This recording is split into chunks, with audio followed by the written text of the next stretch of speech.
무작정 버스에 올라탔다. 목적지도 계획도 없었다.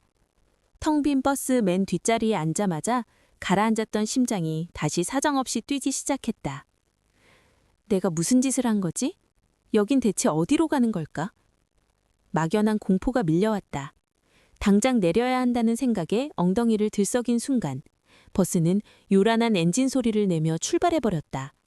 늦었다. 이미 주사위는 던져진 것이다. 화창한 봄날이었지만 등줄기에는 식은땀이 흘렀다.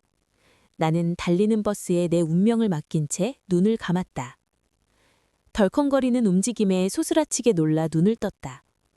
얼마나 잔 걸까? 주머니 속 휴대폰을 꺼내려다 멈칫했다. 지금쯤 학교와 집은 난리가 났겠지? 떨리는 마음으로 전원을 켜 확인한 시간은 고작 오전 8시 10분. 겨우 10분이 지나 있었다.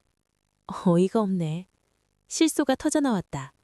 이 시간이면 아이들은 한창 등교 중일 테니 나의 부재를 눈치챈 사람은 아무도 없을 것이다. 다시 돌아갈까?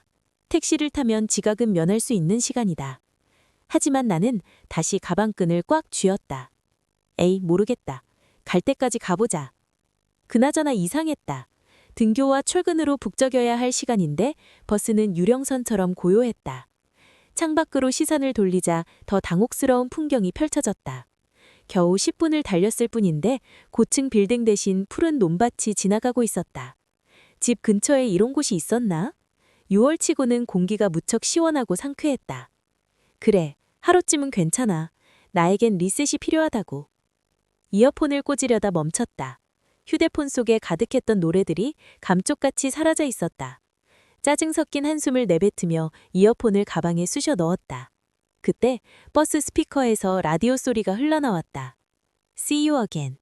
우리 가족 모두가 좋아하는 곡. 왠지 모르게 가슴 한구석이 아려왔다. 그 선율을 자장가 삼아 나는 다시 깊은 잠에 빠져들었다. 학생, 일어나. 종점이야. 누군가 어깨를 흔드는 바람에 깼다. 허겁지겁 버스에서 내리니 생경한 풍경이 나를 반겼다.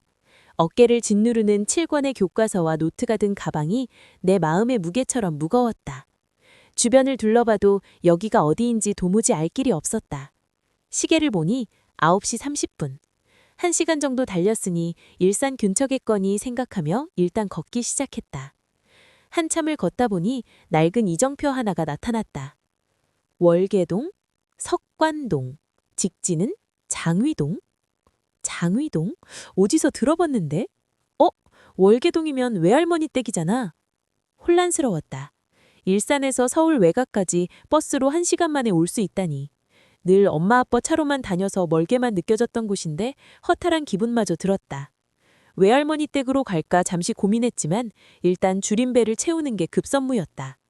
동네 어귀에 들어서자 고소한 족발 삶는 냄새가 진동했다. 우리 집은 기름기 없는 살코기만 고집하는 터라 족발은 금기어에 가까웠다. 껍질 벗긴 족발을 개발하면 우리 엄마가 참 좋아할 텐데. 쓸데없는 생각을 하며 걷다 보니 김밥 천국 간판이 보였다. 지갑을 열어보니 현금이 없었다. 엄마 명의의 체크카드를 쓰면 바로 문자가 갈 텐데. 아직은 들키고 싶지 않았다. 근처 ATM 기기를 찾아 현금을 인출했다. 용돈을 합쳐 5만 3천 원 중 5만 원을 찾았다. 식당에 들어서자 아주머니가 묘한 눈빛으로 나를 쳐다봤다. 라면 하나랑 김밥 한 줄 주세요. 가격을 보고 내 눈을 의심했다. 김밥 1,000원? 라면 1,500원. 일산보다 훨씬 저렴한 물가에 안도감이 들었다. 허겁지겁 음식을 비우고 냉수를 들이켰는데 식당 문이 열리며 한 남자가 들어왔다. 짧은 커트머리에 흰 면티, 그리고 체크무늬 남방. 갓 제대한 군인 같은 풋풋함과 차가운 분위기가 공존하는 남자였다. 만경만 안 썼지 아빠랑 너무 닮았는데? 낯설지 않은 그 뒷모습을 뒤로하고 식당을 나왔다. 상큼한 과일 주스가 간절했지만 주시나 메가커피 같은 간판은 눈을 씻어봐도 없었다. 대신 투박한 글씨에 패밀리마트 편의점이 보였다. 환타 한 병을 사들고 갈증을 달래다 시원한 에어컨 바람이 그리워 길 건너 국민은행으로 향했다. 은행 안에는 신문을 보며 더위를 피하는 사람들로 북적였다. 구석진 소파에 앉아 다이어리를 펼쳤다. 2020년 6월 16일. 에어컨 빵빵한 은행에 앉아있으니 어른이 된 기분이다. 그때 아까 식당에서 본 남자가 은행으로 들어와 내 맞은편 소파에 앉았다. 이 남자도 피서온 건 싶어 피식 웃음이 났다. 잠시 후 정적을 깨는 직원의 목소리가 들렸다. 신규민님, 이번 창구로 와주세요.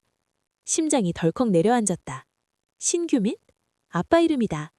고개를 들어보니 남자가 성큼성큼 창구로 걸어가고 있었다. 죄송합니다. 남자가 짧게 사과하며 나를 지나치려 했다. 다시 남자를 올려다보았다. 하지만 그는 나를 전혀 모르는 사람 대하듯 무심한 표정이었다. 아빠가 아니었다. 창피함과 알 수 없는 서러움이 동시에 밀려왔다.